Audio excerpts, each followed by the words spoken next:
Hello po sa inyong lahat. Welcome to my channel, lalong-lalo na sa mga bago. Hello po. Sa video ko ngayon guys, ay papakita ko lang sa inyo or i-share ko lang sa inyo itong sapatos na nabili ko para sa aming anak na lalaki. So, ito yon, rubber shoes. Ayan. So, mamaya guys, papakita ko to sa inyo ng malapitan. So, ito ay nabili ko sa Shopee guys for only 118 pesos. At yung binayaran ko ay 118 pesos din kasi nakakuha ako ng free shipping discount plus Shopee Pay pa yung binayad ko kaya wala akong binayarang pamasahe. Ito lang, yung price niya lang, 118 pesos. Tapos, dalawa lang kasi yung available na color doon, which is color black at saka color mint green. Ito yon, color mint green. Kali kahapon lang siya dumating. I think 2 days lang or 3 days dumating na siya. So, ito yung kanyang lalagyan. Binuksan ko na. Ayan.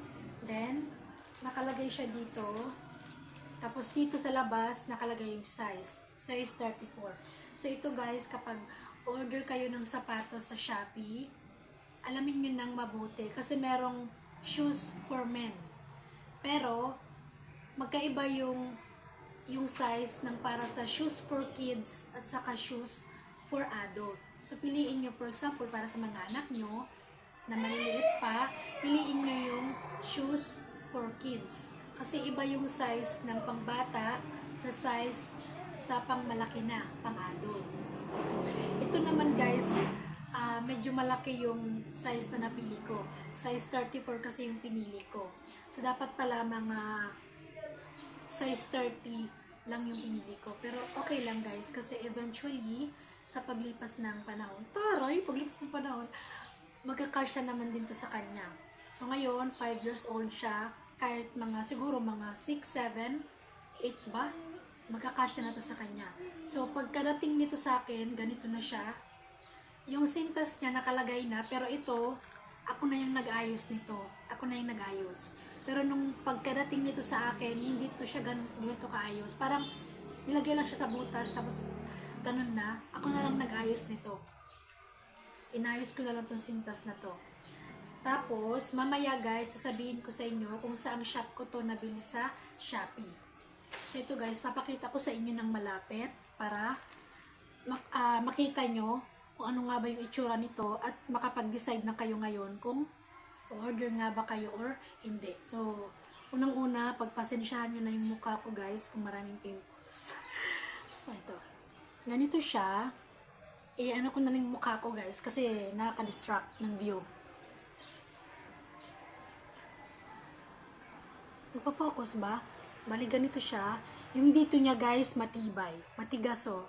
Matibay to. Hindi to daling hindi to nabubukas. Ganyan yung design niya sa gilid. Tapos, kapag inayos siya, ganyan siya. Yan. Then, ganito lang yung sa likod niya. Then, ganyan. Maganda siya. Maganda. So, ito yung sintas niya. Then, sa loob niya guys, merong matigas din. Maganda rin yung sa loob niya. Itong ganitong klase ng sapatos guys, maganda tong gamitin kapag maaraw. Kapag maaraw lang, kapag mainit yung panahon. Kasi itong tela niya, meron siyang mga butas-butas. So of course, kapag ulan, yung tubig, yung ulan, tatagos talaga sa paa nyo. So, mababasa to. Malalagyan to ng tubig sa loob. Tapos, hindi rin siya pwedeng gamitin sa baha, sa mga tubig. Syempre, madali itong marurupok. Tapos, hindi rin siya pwede, of course, sa mga, tawag nito? Sa mga tubig, sa mga lapok, mga kasi marurumihan to kasi light color siya. So, perfect lang talaga tong gamitin kapag maaraw, tuyo yung daan, at syempre, dun kayo dumaan sa hindi maraming dumi para hindi nga to madaling madumihan. Pero kung i-rate ko siya guys up to 10, i-rate ko siya ng mga siguro 8. 8 kasi yun nga yung dito pag ulan mababasa talaga to. Tapos yung dito medyo ano lang siya, parang nagkakapulupulupot, pero kapag nasuot na eventually maayos na to. Pero maganda siya guys. Sa 118 pesos mo, sulit na. Hindi ka makakahanap ng ganito. Sa amin walang ganito, hindi ako makakita ng ganito, kaya sulit na siya. Ang ganda pa ng ano dito. May pa crocodile effect. Yung kanyang texture. Yan, ganyan siya. Tapos matibay siya, matibay.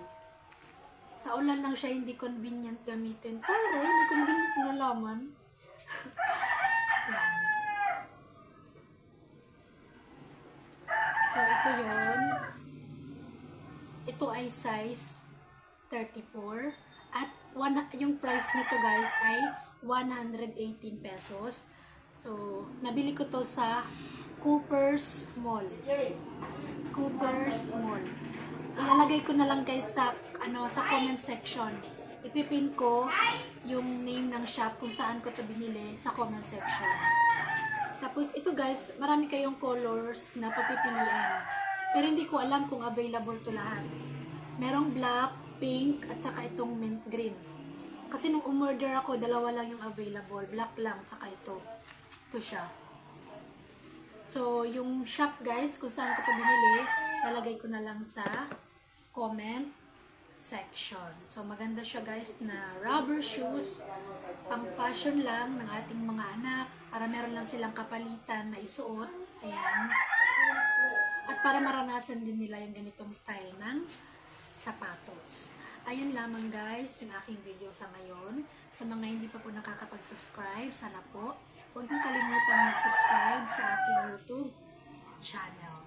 Maraming salamat po sa panonood. God bless!